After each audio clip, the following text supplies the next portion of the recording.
Stéphanie Mulot, vous êtes professeure de sociologie et d'anthropologie. Quelle lecture faites-vous de l'épidémie de Covid-19? Alors, moi je trouve que ce qui est très intéressant dans cette épidémie, c'est la complexité qu'elle soulève et qu'elle revêt. C'est une épidémie qui a touché toutes les dimensions de la société, de notre vie, y compris les plus intimes, et qui a été déterminée par plusieurs facteurs qu'il faut à la fois étudier et analyser séparément, mais aussi en regardant comment ils se sont articulés. Et en fait, moi, ce qui m'a paru questionnable, c'est que cette épidémie, c'est quelque chose de véritablement complexe, et qu'en même temps, beaucoup de gens auraient préféré avoir une explication simple, binaire, parfois manichéenne, qui soit rassurante. Or, je crois que ce n'est pas possible, face à un tel phénomène, d'avoir une explication simple, rassurante. Par contre, il faut se plonger dans la complexité, et je pense que la compréhension de la complexité peut aussi être quelque chose de rassurant. Alors, d'un point de vue sociologique et anthropologique, je crois qu'il y a vraiment beaucoup de facteurs qui se sont rencontrés et qui ont déterminé à la fois l'émergence de l'épidémie et son développement. Alors, le premier d'entre eux, évidemment, c'est le virus. Et son origine, son apparition, sa virulence. C'est un virus nouveau qui apparaît a priori sur un marché, au contact d'animaux.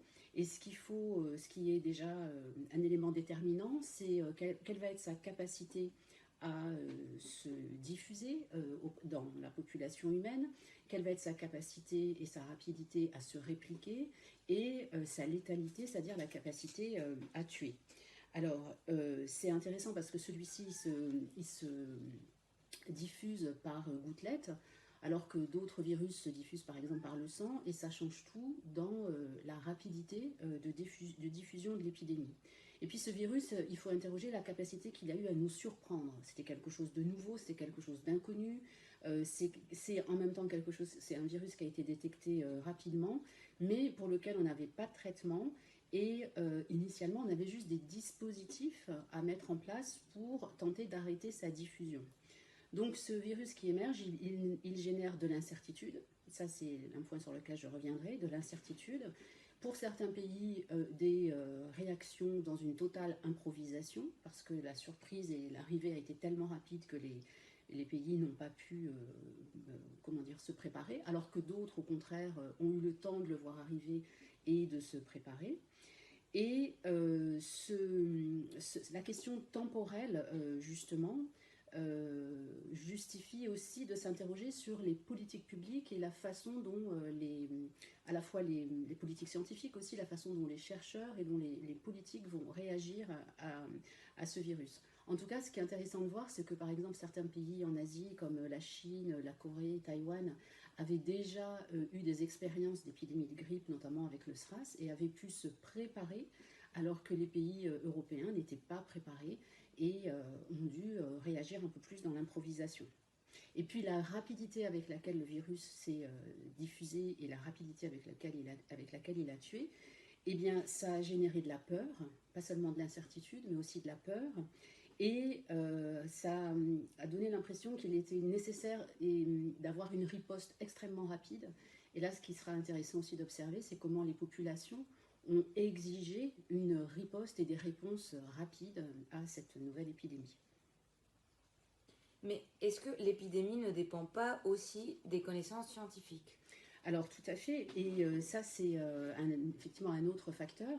Alors les connaissances scientifiques, c'est à la fois, par exemple en Chine, les liens que la population que la population avait avec son environnement, la question de l'écologie, le rapport aux animaux, hein, il faut pas l'oublier, la connaissance des zoonoses, ce qu'on savait ou pas auparavant sur la façon dont les zoonoses se répandent. Mais là, sur ce virus particulièrement, qui est un virus nouveau, eh bien, l'état des connaissances scientifiques et médicales, il était quand même très limité. On ne savait pas grand-chose. On connaissait d'autres virus, d'autres coronavirus, d'autres virus de la grippe ou d'autres virus tels la dengue, le chikungunya, le Zika, ou même d'autres virus complètement différents comme l'Ebola. Mais chaque virus nécessite d'avoir une réponse appropriée, spécifique. Et là, en l'occurrence, sur le SARS-CoV-2, on n'avait pas encore de dispositifs scientifiques adaptés.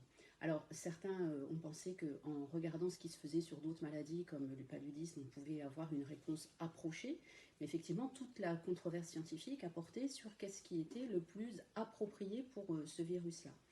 Or, la science, elle se développe et elle fonctionne par tâtonnement, par hypothèse, par protocole, avec différentes éthiques, différents contrôles déontologiques. Mais l'incertitude scientifique à laquelle on est habitué, même si on a oublié, mais l'incertitude scientifique, en général, elle se gère dans un temps long.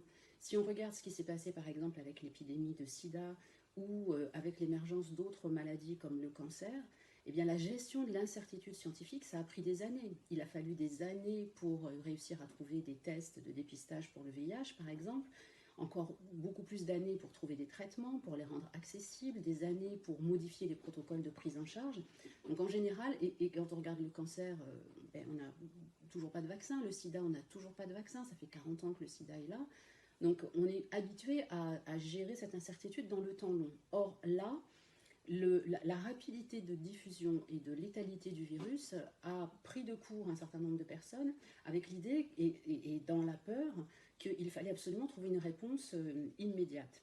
Or, les discours qui ont pu rassurer la population sont des discours qui ont effectivement laissé penser qu'on pouvait avoir des réponses rapides ou qu'il y allait avoir, donc quand on est dans la panique, on a toujours besoin d'un homme ou d'une femme providentielle. Hein. Et en fait, bien, il va falloir s'habituer à ce que la science prenne du temps. Et la science, ça prend du temps. Alors là, on a déjà été très vite, mais peut-être qu'il va nous falloir encore du temps, et puis probablement beaucoup de temps avant d'avoir un vaccin, visiblement, d'après ce que disent les spécialistes. Mais les médias ont aussi joué un rôle très important, n'est-ce pas? Ah oui, alors là, justement, dans la façon dont la population a eu accès aux informations, non seulement sur la connaissance de ce virus, mais aussi sur les dégâts et sur ce qui s'est passé, la crise mondiale, et puis comment les pays petit à petit ont été impactés. C'était quand même très impressionnant de voir ce qui se passait en Chine, très impressionnant de voir ce qui se passait en Italie. Alors il faut rappeler quand même qu'une ville comme Bergame a perdu 5% de sa population en 3 mois, c'est quand même énorme. Mais c'est vrai que là, toutes les sources d'information, en fait, ont joué un rôle très important. Donc ça, c'est un facteur aussi important parce que selon la nature de l'information qu'on a, eh bien, les populations vont réagir différemment. Alors là, on a vu que les médias ont eu un rôle important, mais aussi les autorités publiques, et notamment parce qu'elles ont diffusé des messages concernant l'épidémie, mais aussi les réseaux sociaux. Et l'usage de tous les réseaux sociaux a permis la diffusion de vidéos, notamment plus ou moins honnêtes, hein, et parfois pas du tout. Les partis politiques ont exprimé aussi des avis. Et puis toutes ces informations n'étaient pas forcément toujours convergentes, alors qu'on sait que c'est en général des informations claires qui sont rassurantes. Or, l'information, elle change au fur et à mesure des connaissances et au fur et à mesure que l'épidémie se développe. Et parfois, elle a effectivement été donnée de façon alarmante, de façon catastrophiste, de façon, sans forcément avoir toujours d'objectivité. Mais je rappelle quand même que ce qui s'est passé était quand même assez à la fois inédit et impressionnant. Et puis, la situation du nord de l'Italie ou de l'est de la France était quand même très inquiétante et que ça méritait de ne pas être prise à la légère. Mais ces informations, c'est aussi ce qui ont permis aux pays qui ont eu le temps de voir arriver l'épidémie de réagir, eux, par anticipation, et du coup de ne pas faire, enfin en tout cas pour certains, de ne pas faire les mêmes erreurs que ce qui a pu être fait en Europe par exemple.